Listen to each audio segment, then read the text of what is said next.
matin, j'aimerais qu'on puisse aborder ce thème ensemble, du désert à la victoire, le chemin de ta percée. J'entends déjà Amen, mais je ne suis pas sûr qu'on dise Amen tout le temps, après. Est-ce que beaucoup d'entre vous êtes déjà partis en vacances au bord de la mer? La mer Méditerranée, hein, pas la mer du Nord. Ça ne fait pas le même effet. C'est oui, ça ne fait pas le même effet, je confirme. J'y suis déjà allé, ça ne fait pas le même effet, même si c'est très beau.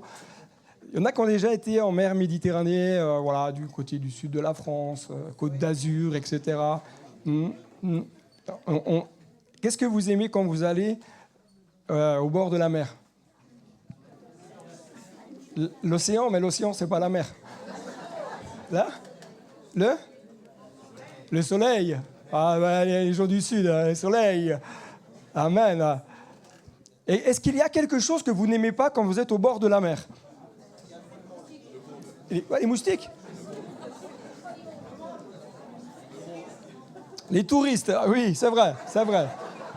Bon, je ne pensais pas à ça, mais vous savez, c'est ce moment, je pense que si vous avez déjà été en vacances au bord de la plage, même si c'est du Nord, tu arrives, tu es au bord comme ça, tu vois la mer qui est au loin, et entre toi et la mer, il y a un espace plus ou moins long, qu'on appelle une bande de sable chaud. Et là, tu dis, ah, j'ai pas mes tongs, j'ai pas de chaussures, il fait 40 degrés, est-ce que j'y vais ou est-ce que j'y vais pas? Et là, tu commences à marcher, et d'un seul coup, la plante de tes pieds commence à te faire comprendre qu'il y a quelque chose d'anormal qui est en train de se passer. Et là, tu fais. Non, c'est vrai ou pas? D'accord? Ou alors tu piques un sprint, pensant que ça va aller plus vite. En tout cas, ça brûle autant. Et il y a des périodes comme ça. Alors, ça n'a rien à voir avec le désert qu'on va parler ce matin, mais je me suis dit, mais des fois, il y a des moments où on est là, en face de certaines situations, et on doit traverser ce moment-là, et quand on va le traverser, ça va être compliqué. Ça brûle, ça pique, il y a des moustiques, il y a des touristes, si tu veux. Bon, c'est voilà. Chaque croyant passera à un moment ou à un autre par un temps de désert. Si tu n'y es pas passé, ce n'est pas une parole prophétique que je vais libérer ce matin, mais je vais juste te dire, ça va viendre. Ça, c'est sûr. Ce n'est pas une entourloupe, mais ça va viendre. Je parle de désert, hein, je ne parle pas de moments où c'est le truc un peu tranquille. Tu traverses la bande de sable du nord, ça ne brûle pas trop. Le désert, je ne sais pas toi, mais moi, le désert va me parler de plusieurs choses. Et tout d'abord, ça me parle de temps de solitude. Bon, quand on parle de désert, alors ceux qui ont peut-être été déjà dans des endroits, dans des pays où il y a des grandes étendues de sable à perte de vue, là, tu te dis, waouh, s'il faut que je traverse là, je vais me sentir vraiment seul. Et il y a des temps, quand tu es dans la marche de la foi, des temps où tu es seul avec toi-même. Tu es peut-être en couple, mais tu es seul avec toi-même à ce moment-là. Toutes sortes de pensées, de raisonnements, de façons de voir, d'analyser. Et je peux dire que tous ceux qui passent par des moments de désert vont tous vous dire « j'ai pas croisé grand monde ». Vous savez, les amis qui sont là quand tout va bien, quand tu es dans le désert, tes amis sont à la machine à café, mais tu es tout seul. Tu galères tout seul, tu pries tout seul, tu luttes tout seul, tu te mets à genoux tout seul. Et tu as l'impression que rien n'avance. C'est la catastrophe. Chaque pas, écoutez bien ceci, c'est très important ce que je vais vous dire. Chaque pas que vous faites dans votre vie de foi vous rapproche de votre destinée. Même si tu es dans un moment de désert, chaque pas que tu fais te rapproche de ta percée. Merci. Je capte, parce que des fois, ce n'est pas toujours ça. Dans cet environnement, Vous êtes d'accord avec moi? Franchement, des fois, c'est difficile. On peut être marié et pourtant se sentir seul. On peut être célibataire et se sentir seul. Il y a des personnes qui passent par des temps de désert, de solitude, suite à un divorce. Quand vous avez vécu toute une vie ou une partie de votre vie avec quelqu'un et qu'à un seul coup, pour des raisons X ou Y, et là on ne va pas faire de développement sur le sujet, tu es seul. Allez, souvent, à la rigueur, quand tu croises peut-être quelques personnes, c'est pour te faire des leçons. Pour te dire, oui, mais tu sais, tu aurais dû faire comme ça. Tu as envie juste de lui dire, mais tu n'étais pas à ma place. Oui, mais je serais de toi, j'aurais fait ça, mais tu n'es pas moi. Et parfois, il y a des temps de solitude comme ça, et tant qu'on a... Ceux qui ne l'ont pas vécu ne peuvent pas comprendre. C'est quand même quelqu'un qui va perdre un conjoint. On passe d'un temps où on vit ensemble, on bâtit ensemble, et du jour au lendemain, vous êtes seul. Si vous n'êtes jamais passé par là, vous ne pourrez pas comprendre. Je fais appel à votre compassion, votre cœur. Parce que si pour vous tout va bien, ne pensez pas que pour tout le monde tout va bien. Il y a des personnes dans notre Église qui ont besoin de votre soutien dans la prière. Je ne dis pas forcément d'aller voir la personne et dire « je prie pour toi ». Bon, des fois, c'est souvent les personnes qui disent « je prie pour toi » qui ne prient pas. Je préfère ne pas aller voir la personne pour dire « je prie pour toi » et le faire que d'aller voir la personne et de dire des bêtises. Je pleure avec celui qui pleure, en secret, à l'abri des yeux de tout le monde. Et je dis, Seigneur, ta grâce. Je ne peux pas comprendre, je peux compatir. Il y a des solitudes quand tu as perdu ton emploi. Alors, il y en a, bon, ce n'est pas une solitude. Certains, ils sont contents de perdre leur boulot. Ils disent, enfin, je me retrouve chez moi tranquille. Mais il y en a, quand tu as fait 40 années de joyeux service, et que parce que tu as un certain âge ou un âge avancé, comme tu le veux, qui te rapproche d'une destinée nouvelle, et qu'on te dit « monsieur » ou « madame », vous voyez la porte par laquelle vous êtes rentré. C'est violent quand même parfois. Hein? Ah oui, amen. Ouais, visiblement, il y a quelqu'un qui était content qu'on lui dise que la porte était ouverte aussi dans l'autre sens. C'est violent quand tu t'es investi dans ton job et que du jour au lendemain, on te dit « on n'a plus besoin de vous ». Tu as envie de dire « non mais attendez, j'ai encore 20 ans quoi !» Même si j'approche de la retraite. Je suis encore vigoureux. Mais là, on va vous dire « oui, mais vous savez que les nouvelles technologies, nanana ». Bon, vous connaissez la rengaine, hein. Le désert, la solitude lorsque tu perds ta santé.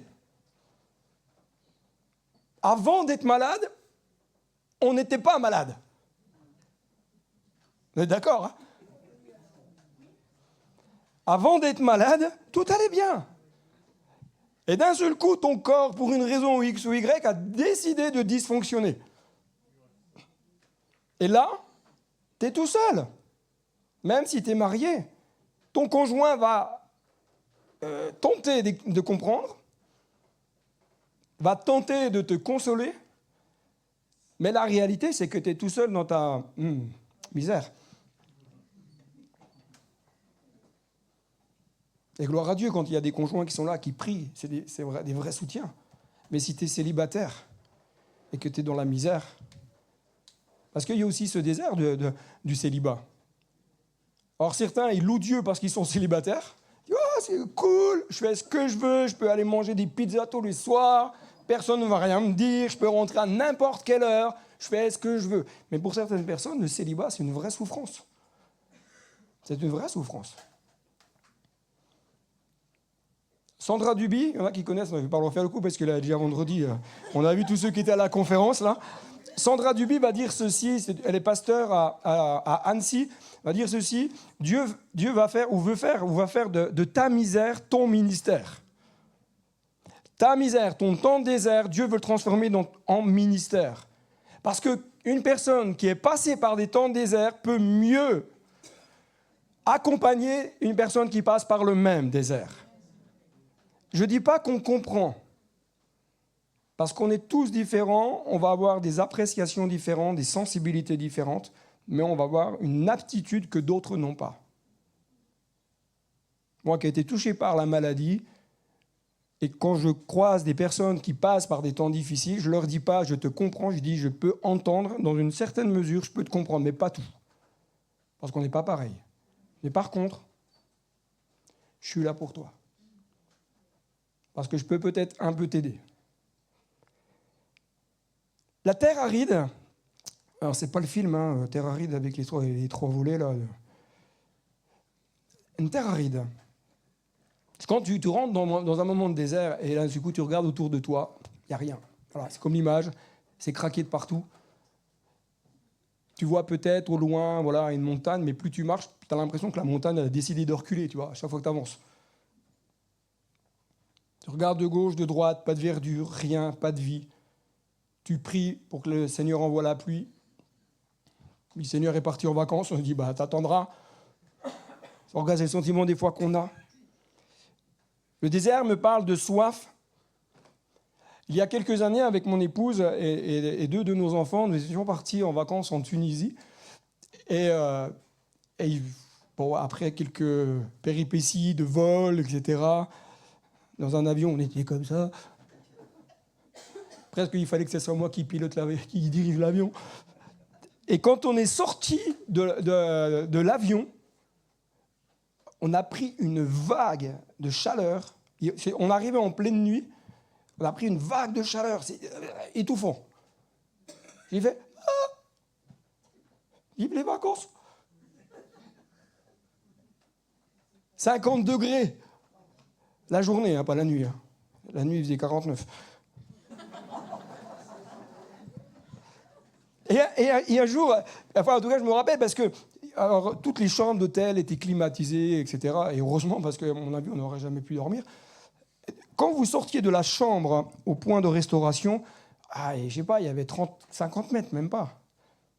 J'avais l'impression que c'était... c'est pas possible. Ils lui disent, mais pourquoi il met le restaurant aussi loin, quoi? La seule chose que tu aspirais, c'était d'aller boire un coup ou d'aller dans l'eau. Il y a la piscine, il y a la mer, ok, on va choisir. Et un jour, on est parti, on est sorti de l'hôtel, on s'est dit, tiens, on va aller faire un petit peu de marche, on va aller dans... Il y avait un petit magasin pas très loin. Enfin, pas très loin, tout est relatif. Parce que quand on a commencé à aller dans ce point enfin, ce petit magasin, chaque pas que nous faisions, on était là.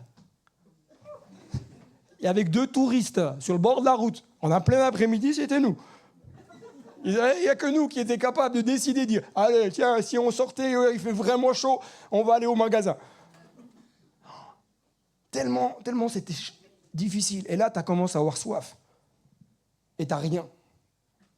Bon, il y avait le magasin, ils avaient des bouteilles d'eau.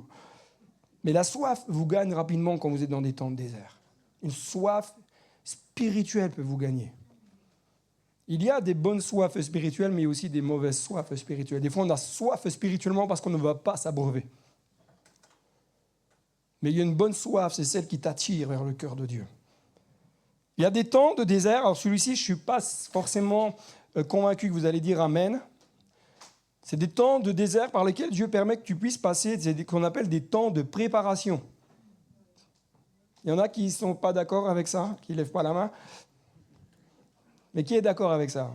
Ceux qui ont peut-être déjà passé par terre, d'accord. Oui, il y a beaucoup de gens qui... Vous êtes tous des désertiques. Ou déserteurs, ça peut être ça. Sur ce point-là, je vais être honnête avec vous, on a quand même franchement du mal à imaginer que Dieu veuille du bien à travers le temps de désert. D'ailleurs, dans notre langage, souvent, on dit « Ah, mais tu sais, Dieu permet », comme si c'était Dieu qui t'avait envoyé lui-même volontairement dans le désert pour te voir souffrir. Non, Dieu permet. Et là, il y a des lois spirituelles qui s'appliquent, qui des fois nous échappent. Mais Dieu ne prend pas plaisir à te voir dans un temps de désert. Dieu ne prend pas plaisir à te voir souffrir. Ce n'est pas Dieu qui te fait souffrir. Mais à travers ton temps de désert, Dieu va se servir de ta souffrance, Dieu va se servir de ta misère pour t'amener dans un temps de progression, dans un temps où tu vas réaliser que tu as besoin de plus de Dieu et il va te façonner, il va quelque part profiter de ce temps que tu traverses pour ce que vous aimez toutes et tous, c'est vous émonder. Et là, vous dites rien. Parce que dire Amen quand on est émondé de la part de Dieu, ça pique. Là, beaucoup de croyants, quand ils prient, quand ils passent par des temps de désert, moi j'entends dans le monde spirituel, pas audible. Aïe, ouïe, aïe, ouïe, ah, Seigneur, pourquoi ça pique. Puis là, tu as le sécateur qui passe et qui enlève tout ce qui n'est pas bon. Tu sais, les paroles que tu ne devrais pas prononcer, des noms d'oiseaux parce que quelqu'un t'a coupé la route, ou parce que tu as croisé la mamie avec son déambulateur à côté. Tu dis, c'est pas possible. Tu as l'impression que la mamie, elle attend que tu passes le dimanche matin. Elle laisse passer tout le monde, elle te voit arriver au loin, elle dit, ça y est, c'est bon, je peux y aller. J'aimerais vous dire ceci, quand tu es dans un moment de désert, il y a quelque chose de très important que tu dois garder dans ton cœur. Dieu a confiance en toi. Si Dieu permet, c'est parce qu'il a confiance en toi. Il sait que tu vas traverser ton temps de désert et que tu vas vivre une percée spirituelle. Il a confiance en toi. Les autres peuvent ne pas avoir confiance en toi.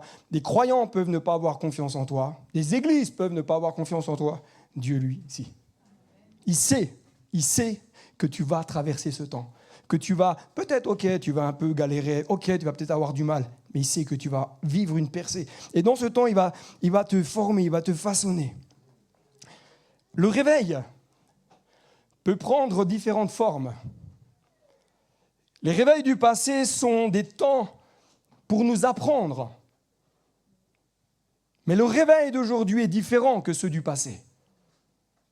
Et les temps de désert nous amènent à vivre des temps de réveil personnel. Regardez l'histoire de Noé. Noé, lui, il a vécu un désert humide. On est d'accord ? Ce n'est pas du sable qui est tombé du ciel quand il a construit l'arche. Un contexte où la Bible nous dit que les cœurs se sont laissés gagner par la méchanceté. La Bible nous dit que Noé, lui, va trouver grâce. Dans une société, 21e siècle, où tout part en cacahuète, où les valeurs sont chamboulées, où le mal est appelé bien et le bien est appelé mal, où les normes sont changées sociétalement pour convenir à des aspirations personnelles, convenir à des choses malsaines. Est-ce que toi, tu vas trouver grâce dans ce monde ? Parce que c'est de temps de désert qu'on traverse. Quand je regarde la société, quand je regarde les lois, moi, je n'y connais pas tout, je ne comprends pas toutes les lois, puis j'aime certaines choses, mais des fois, je me garde bien de me prononcer sur certains sujets. Mais quand je regarde toute l'influence qui circule dans notre société, je me dis, Seigneur, je veux rester comme Noé, quelqu'un qui trouve grâce à tes yeux, fidèle, droit dans mes bottes. Genèse, chapitre 7, la Bible nous dit que les eaux furent hautes sur la terre environ, en tout cas 150 jours. 150 jours, écoutez-moi bien, 150 jours de solitude, enfermés dans un caisson. Parce que l'arche de Noé, c'est un gros caisson. D'accord ? Une fenêtre, une porte. La porte était fermée, la fenêtre aussi. Et là, vous vivez en complètement isolé de tout le reste du monde, avec votre femme, vos enfants, vos gendres, je ne sais plus si des gendres ou des gendresses, les animaux. Je ne sais pas si Dieu a permis qu'il y avait un somnifère général sur les animaux pour qu'ils dorment tout le temps. Mais imaginez la cacophonie quand le coq décide de chanter parce que lui, il a compris que c'était l'heure de se lever. Il chante, il fait réveiller la vache qui est à côté, qui la vache va réveiller le chimpanzé. Oh là là, tu dis misère. De ma misère, Dieu va en faire un ministère. Mais comment vous auriez réagi pendant cette période de confinement dans cette boîte? Je loue ton nom éternel. Premier jour. Deuxième jour. Je veux me réjouir. Troisième jour. Plus rien. Est-ce que ça ne vous fait pas penser un peu à cette période du Covid? J'ai regardé sur Internet parce que je me suis dit, mais combien de temps nous avons été isolés? Alors j'ai pas trouvé d'autres éléments, mais la seule chose que j'ai trouvée, c'est la durée du premier confinement. 3 mois et 17 jours. Vous avez été isolés 3 mois et 17 jours. Et là, vous êtes content. Parce que ce n'est pas 150 jours. Et Genèse 8.1 dit, Dieu se souvint de Noé, de tous les animaux et de tout le bétail qui était avec lui dans l'arche. Et Dieu fit passer un vent sur la terre et les eaux s'apaisèrent. Dieu se souvint. Ne pensez pas que Dieu a eu un problème de mémoire. Il a d'un seul coup, il y a Noé avec sa famille là-bas. Regarde, ils sont là-bas, à l'horizon, sur la mer. Non. C'est, le texte en hébreu, c'est pas ça. Dans la racine hébraïque, quand Dieu se souvint, c'est que Dieu proclame. Et il proclame quoi? Il proclame un renouveau. Il va célébrer la vie. Il va ramener à la vie ce qui n'est plus. C'est ça, quand Dieu se souvint. Il dit, maintenant c'est fini, la vie revient. Et c'est pour cela qu'on voit que Dieu fit passer un vent. Dans l'hébreu, c'est roar. Roar, c'est souffle, cœur, force, Saint-Esprit. Lorsque le Saint-Esprit souffle, la vie revient. C'est pour cela que certaines églises ne vivent plus parce qu'elles ne laissent pas l'Esprit souffler. Elles passent par des temps de désert, 1 année, 2 années, 1 décennie, 2 décennies, 3 décennies. Puis elles pensent que c'est normal. Non, ce qui est normal, c'est quand le souffle de Dieu vient, ça bouscule un peu, c'est vrai. Je reconnais que quand le Saint-Esprit souffle, ça bouscule un peu. Le vent, ça bouscule. Ce n'est pas une brise, là. Quand la Bible elle dit que les arbres des champs battent des mains, moi, je n'ai jamais vu un arbre, dit ça un matin, dire « Regardez mes mains ». Le psalmiste, il exprime son cœur, il dit « C'est comme quelqu'un qui bat des mains ». Et si un arbre bat des mains, c'est que ça devait bouger. Quand vous avez des moments de tempête, que vous voyez les arbres qui font comme ça, ça, c'est les arbres des champs qui battent des mains. Pourquoi? Parce qu'il y a le souffle. Si tu refuses le souffle dans ta vie, tu refuses la vie. Tu peux vivre avec ton intellect. Tu peux vivre avec ta croyance. Mais tu ne vivras pas le souffle de Dieu. Par contre, si tu dis Saint-Esprit, ok, je vais être prêt à me laisser bousculer. Le souffle de Dieu vient et ramène la vie là où il y a la mort. La semaine dernière, nous étions à Pontarlier avec mon épouse.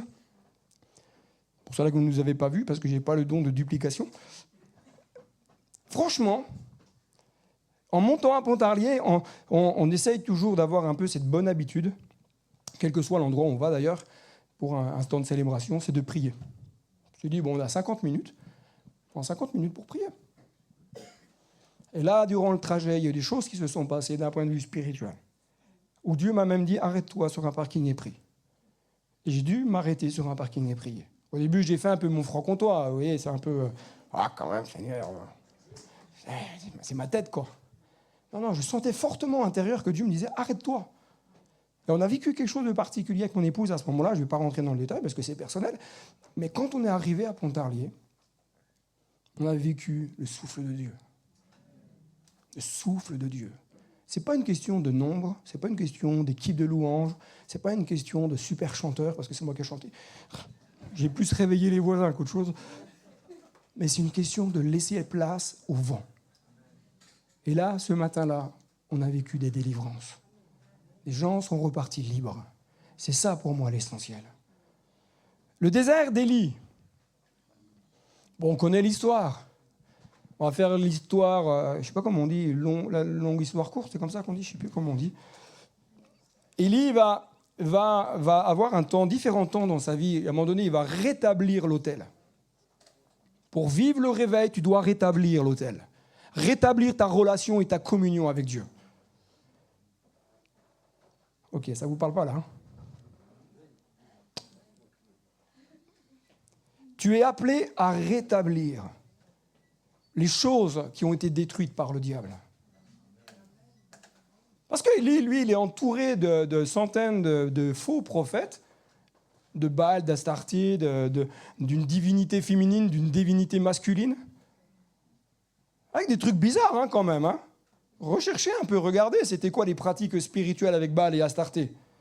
Mais vous allez vous rendre compte que les croyants, aujourd'hui, ils laissent rentrer chez eux des Baal et des Astarté.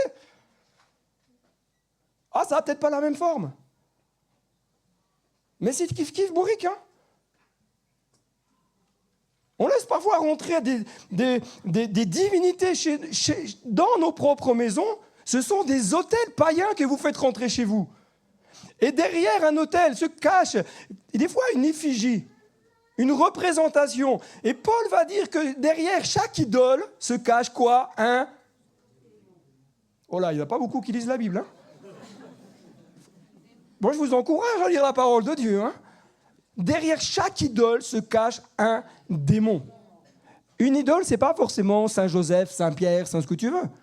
Une idole, ça peut être Johnny Hallyday, qui lui-même a dit « Je suis l'idole des jeunes ». Une idole, ça peut être Kylian Mbappé, même s'il court vite. Une idole, ça peut être un artiste, ça peut être ton animal, ça peut être ton chien de compagnie, ton idole. Si tu laisses rentrer dans ta maison des autels qui ne sont pas à la gloire de Jésus, tu laisses rentrer des choses qui viendront te malmener et ils te feront passer par des temps de désert. Élie va rebâtir, rétablir l'autel. Et il va faire un truc que peu de personnes n'oseraient faire, il va confronter les 400 prophètes. Il est tout seul. Et dit, hey, les gars, venez. On va s'expliquer. Vous allez monter votre autel, machin, vous allez sacrifier le taureau, mais vous ne mettez pas de l'eau dessus. Hein. Attention, vous ne mettez pas le feu, rien. Hein. Et j'imagine les 400 personnes, vous imaginez 400 personnes? Nous, on est 399 par la foi. 400 en train de faire la danse, pas de la pluie, mais de la danse du feu, autour du sacrifice qu'ils avaient présenté là, pour que leur divinité puisse se manifester. Et moi, je rigole parce qu'ils ont beau danser ce qu'ils veulent, rien ne se passe. Ils ont beau faire des invocations, rien ne se passe. Ils ont beau se scarifier, rien ne se passe. Élie, lui, il va dire, ok, maintenant, c'est bon, hein. Et ça fait déjà plusieurs heures que vous nous faites le coup, là. Il dit, maintenant, c'est à moi. Il présente son autel. Enfin, il redresse l'autel, il présente son offrande. Il creuse, il déverse de l'eau pour démontrer à tous ces faux prophètes que le feu qui va descendre, c'est quelque chose de surnaturel. Et Élie va, dans ce temps, voir la puissance, il va vivre un réveil spirituel comme il n'y en avait jamais eu encore avant. Mais Élie se retrouve en confrontation avec un roi qui s'appelle Akab. Akab, c'est un homme qui n'a pas d'autorité. À la maison, ce n'est pas lui qui porte la culotte. Soyons clairs, c'est Jézabel. Jézabel qui manigance tout. Dans son dos, elle fait plein de trucs. Jézabel, c'est cette femme qui a plusieurs caractéristiques. C'est une femme qui est manipulatrice. Elle manipule son mari et elle manipule les autres. C'est une femme qui a un esprit de séduction. Parce que même au moment de sa mort, elle va se mettre du fard sur les yeux. Non mais attendez, on veut dire mes mamies. Parce qu'elle avait déjà un certain âge. Hein. Il y a un esprit de séduction chez cette femme. il y a un esprit mensonger chez elle.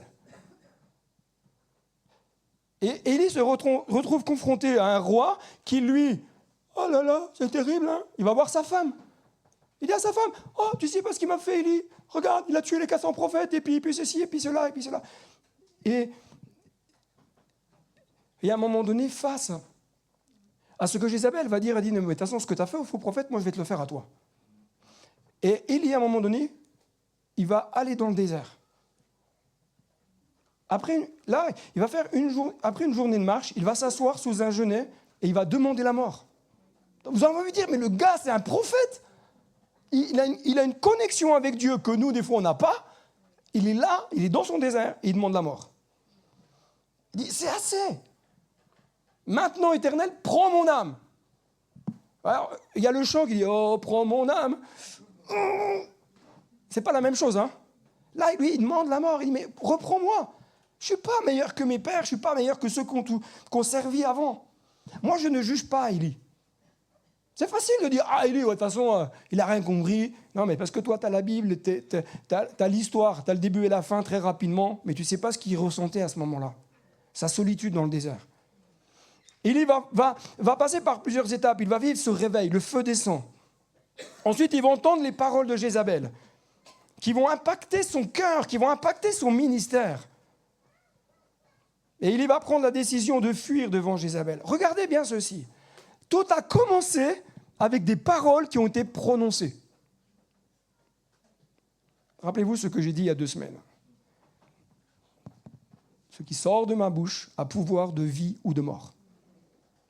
Ce que je vais prononcer a pouvoir de vie ou de mort. Sur ma propre vie, sur mon propre couple, sur ma propre maison, sur mes propres enfants, sur ma propre église. Jézabel va prononcer des paroles. Ça aurait pu s'arrêter là. Mais regardez ce qui s'est passé dans le cœur et dans l'esprit d'Élie. Les paroles qui ont été envoyées, c'est comme des flèches, et elles ont fini par atteindre les pensées d'Élie. Il n'a pas juste entendu, il les a laissées venir s'incruster dans ses pensées. Et là, il a commencé à dire, ça va craindre pour moi là. J'ai fait face à 400 prophètes, mais Jézabel, ce n'est pas les faux prophètes. Jézabel, il sait qu'elle a une influence, mais il a laissé ce que Jézabel a déclaré sur sa vie. Il a laissé la mort s'installer en lui. Et ensuite, les paroles, une fois qu'elles ont atteint les pensées, vont engendrer dans le cœur d'Élie une crainte. Rappelez-vous ce que j'ai dit il y a 2 semaines, cette crainte-là, ce n'est pas la peur de tomber dans le vide, c'est une frayeur, quelque chose de spirituel. Il y a quelque chose de spirituel qui s'est passé en lui. Il a laissé... Ah, ça tombe bien que j'ai laissé mon super trousseau. Il a laissé une clé à l'ennemi. En lui disant, tiens, tu as accès maintenant. Et l'ennemi s'est engouffré. Parce que ce n'est pas juste de la psychologie, là. C'est très spirituel.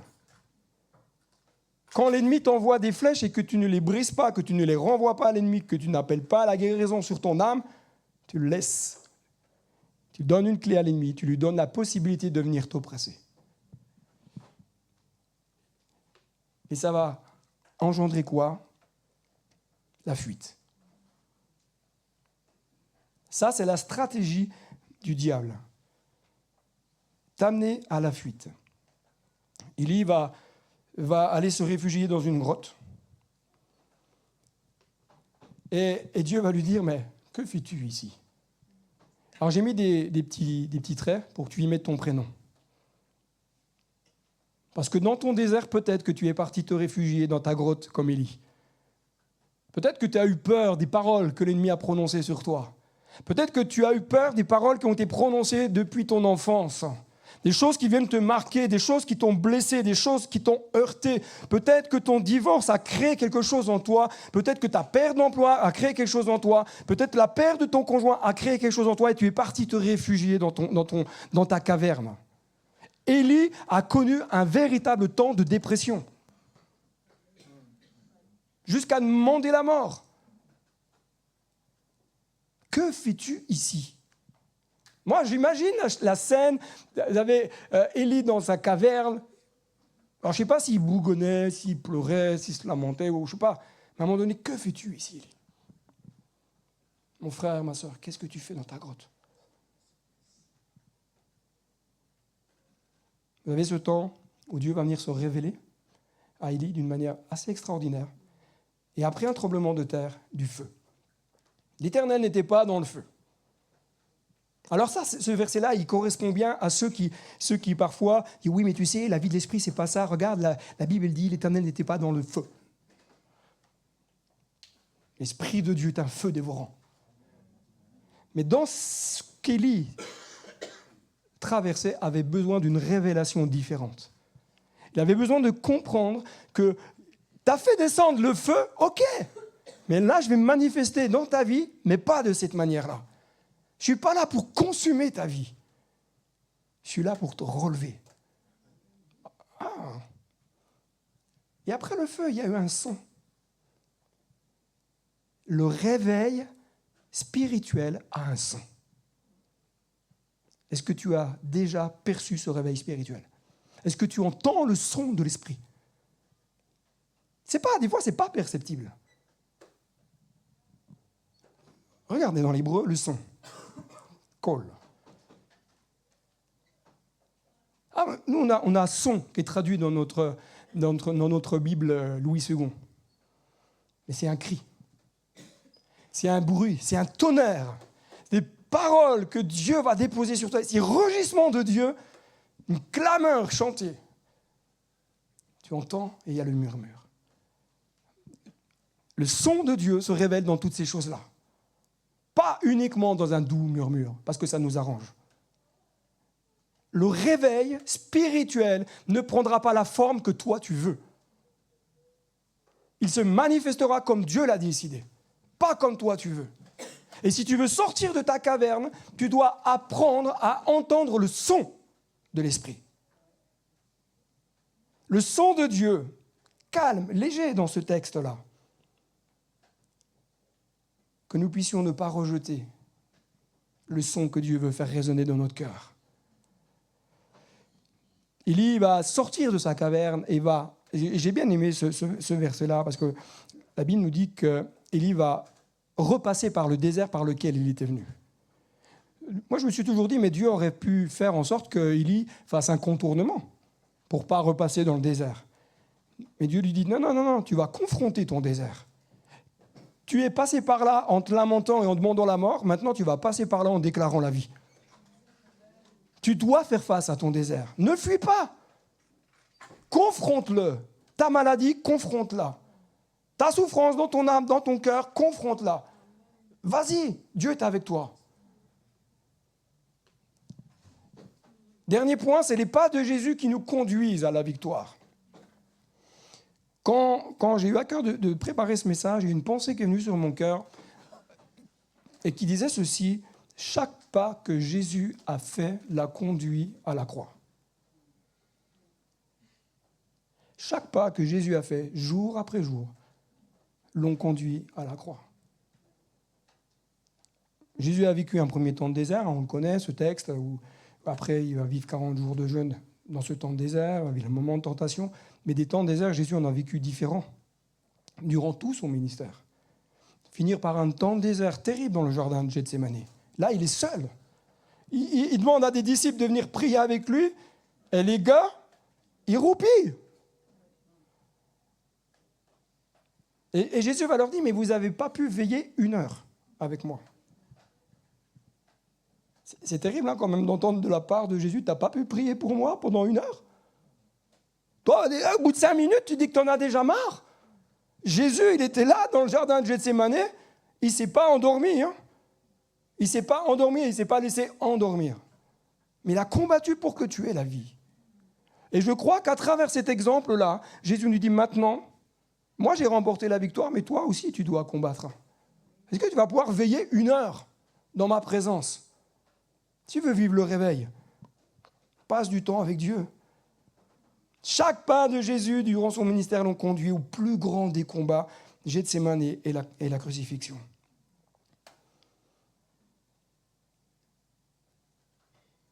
appuie-toi sur ce que la parole de Dieu. Je vais demander à l'équipe de louange, vous pouvez revenir s'il vous plaît. L'auteur des Hébreux va dire ceci, en effet, la parole de Dieu est vivante et efficace, plus tranchante que toute épée à deux tranchants, pénétrant jusqu'à séparer âme et esprit, jointure et moelle. Elle juge les sentiments et les pensées des cœurs. La Bible, j'ai été trop vite. La Bible, tout d'abord, est porteuse de vie et produit en nous la vie. La parole de Dieu, elle est porteuse de vie. Elle porte en elle la vie. Quand tu la lis, tu reçois la vie. Moins tu la lis, moins tu la lis. Et moins tu as envie. C'est vrai, hein? La parole de Dieu, la Bible, guérit les blessures causées par l'ennemi. Parce que quand tu as été blessé par l'ennemi, c'est en contrecarrant avec la parole de Dieu que tu vas déclarer la guérison sur ton âme blessée, sur ton corps, sur tes entrailles. Elle redonne vie à ce qui est mort. Rien de plus terrible que des personnes qui pensent qu'ils sont en vie et qui ne le sont pas. Bien souvent, ceux qui ne sont pas en vie ne se rendent même pas compte qu'ils ne sont plus en vie. Je prie pour que l'Esprit de Dieu les réveille. Je ne juge pas, mais je prie. La parole de Dieu va déclarer des vérités qui viennent du cœur même de Dieu. La parole de Dieu, elle ne déclare pas ce que toi, tu as envie de déclarer. Elle ne déclare pas des choses positivistes qui t'arrangent toi. Elle déclare des vérités. Des vérités sur ta propre vie. Mais des vérités qui sortent du cœur de Dieu. Qui vont t'amener à un changement. Qui vont t'amener à sortir de ton désert. Qui vont t'amener à vivre une percée spirituelle. La parole de Dieu, lorsqu'elle est déclarée, elle est efficace. Mais lorsque nous savons l'utiliser. Tu peux avoir une épée. Je voulais emmener une épée, mais je n'ai pas eu trop le temps. En plastique, je voulais emmener une plastique. Et je m'étais dit, mais des fois, c'est un peu comme un soldat les anciens temps, hein, qui a une épée, et tu restes au début de ton champ de bataille, l'ennemi là-bas, puis tu fais, on va vous avoir. Et si tu peux faire le ventilo comme ça toute ta vie, tu verras rien. À un moment donné, tu dois aller sur le champ de bataille avec la parole de Dieu. Ah oui, mais Seigneur Jésus, je vois trop de chrétiens qui sont là. Oh, ils subissent les attaques de l'ennemi. Mais ils n'y vont pas au combat. Ils attendent que les autres prient pour eux. Non, c'est à toi d'aller au combat. Avec la parole. Et tu dois apprendre à l'utiliser. Au départ, tu ne sais peut-être pas comment l'utiliser. C'est peut-être un peu difficile peut-être même. Peut-être même des fois, l'épée, elle est lourde à porter. Mais Dieu va t'apprendre à l'utiliser, à déclarer la parole. Sur ta maladie, sur ta souffrance, sur ton angoisse, sur ta dépression, sur tes problèmes physiques, intérieurs, biologiques, tes entrailles. Déclare la parole de Dieu. Pourquoi Paul, il dit aux croyants de Corinthe, je prie en langue plus que vous. Paul serait là, vous diriez, oui Paul, t'as raison. Moi je vous dis, priez en langue, personne ne prie en langue. Bon, ça montre que je ne suis pas l'apôtre Paul.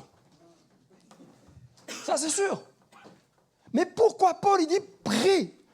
Quand tu pries en langue, tu t'édifies toi-même. Parce que quand tu pries en langue, tu ne dis pas de bêtises. Avec ton intelligence, tu vas utiliser des mots des fois un peu bancals. Mais quand tu pries en langue, tu parles le langage du ciel, tu parles le langage de Dieu et tu ne te trompes pas dans ce que tu dis. Le diable sait, il sait que lorsque tu pries en langue, aïe, aïe, aïe, il perd du terrain. Et c'est pour ça qu'il n'aime pas. C'est pour ça qu'il cloisonne les églises. Ah non, il ne faut pas trop parler en langue. Hein. Paul va dire, n'empêchez pas de parler en langue. Je prie pour que dans l'église se lèvent des hommes et des femmes qui déclarent dans le monde spirituel des merveilles de Dieu, la puissance de Dieu, la victoire de Jésus en langue. Le parler en langue, c'est pas... Alors, ce n'est pas une question de décibels, qu'on se comprenne bien. Ce n'est pas non plus tu parles en langue et tu réveilles la mamie qui est encore là-bas en train de traverser. Ce n'est pas ça. Tu parles parles en langue, tu parles avec autorité. Parce que c'est ton esprit qui s'adresse au ciel. Ce n'est pas ta tête. Quand tu es là, dans l'intimité de Dieu. Moi, des fois, je vous dis, franchement, il ne faudrait pas me voir quand je suis dans mon bureau la semaine. Des fois, je suis là. Moi, mon bureau, des fois, je dois faire des kilomètres de largeur dans mon bureau, comme ça. Alors, des fois, je fais un café, je fais 2-3 comme ça, je prends mon café, je bois un coup, je suis là, et je suis dans le combat. Je suis dans le combat.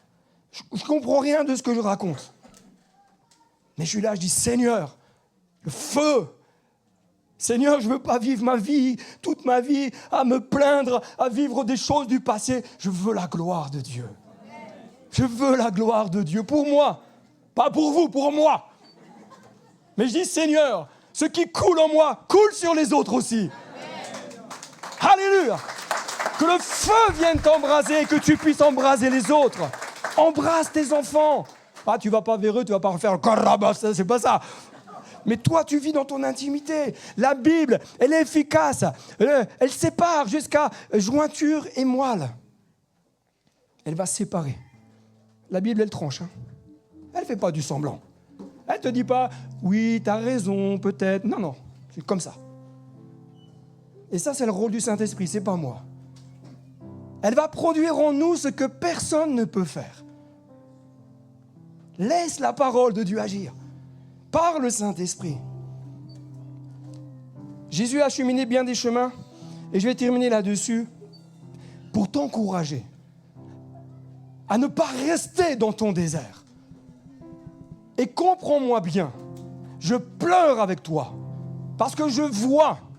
Le Seigneur m'a donné des yeux pour voir, une intelligence pour analyser les choses, mais surtout son esprit pour comprendre ce qui se passe dans le monde spirituel. Et je pleure quand je vois des enfants de Dieu. Ça fait déjà des décennies qu'ils sont chrétiens et qu'ils sont toujours au même point spirituel. Je dis, Seigneur, l'ennemi a réussi à les bloquer. Le feu descende, vienne briser les chaînes, rompre les liens de la servitude. Quand je vois des croyants dans le monde, pas ici, dans toutes les églises où on va, je vois des croyants qui sont là dans l'expectative de ce qui se passe, peut-être éventuellement quelque chose.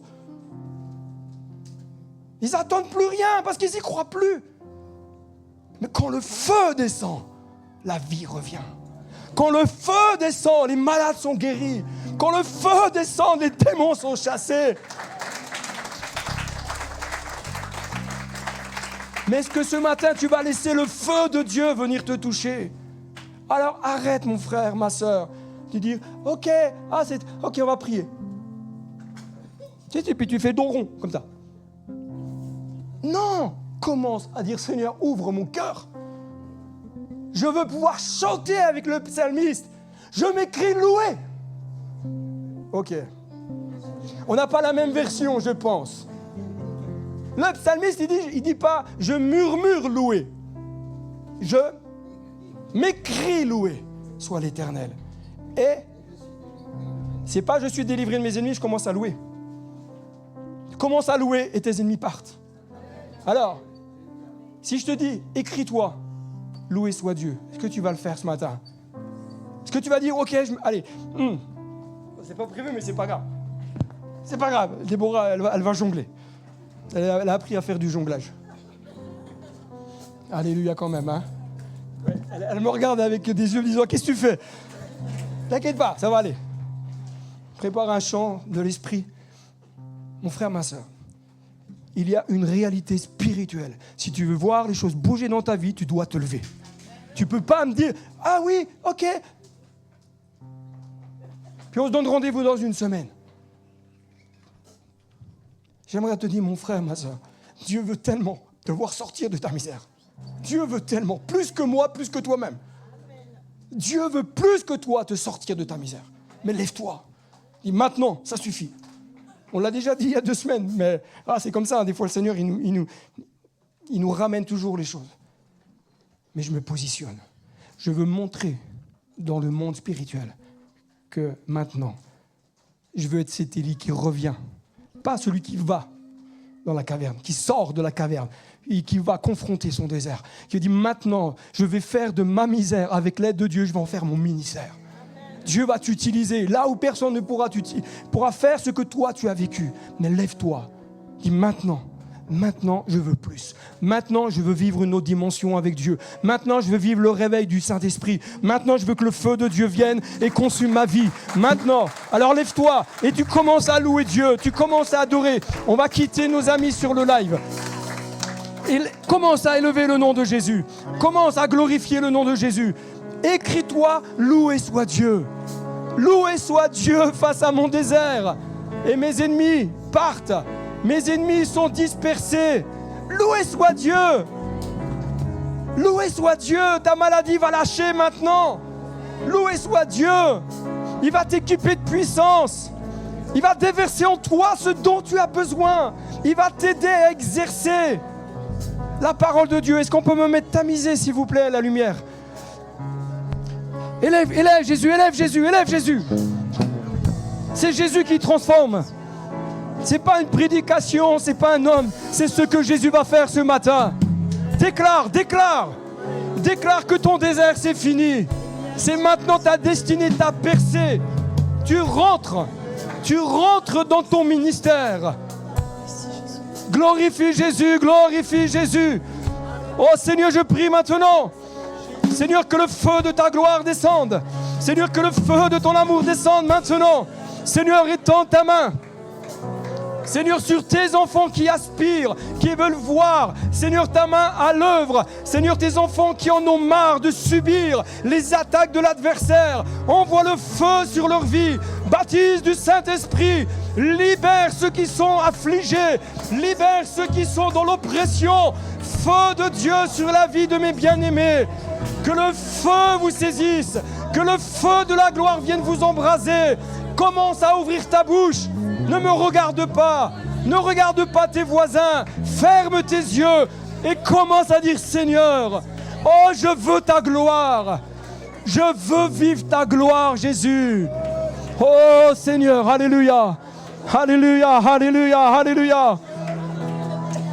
Ta gloire, Jésus. Ta gloire, Jésus. Feu de Dieu descend. Feu de Dieu descend.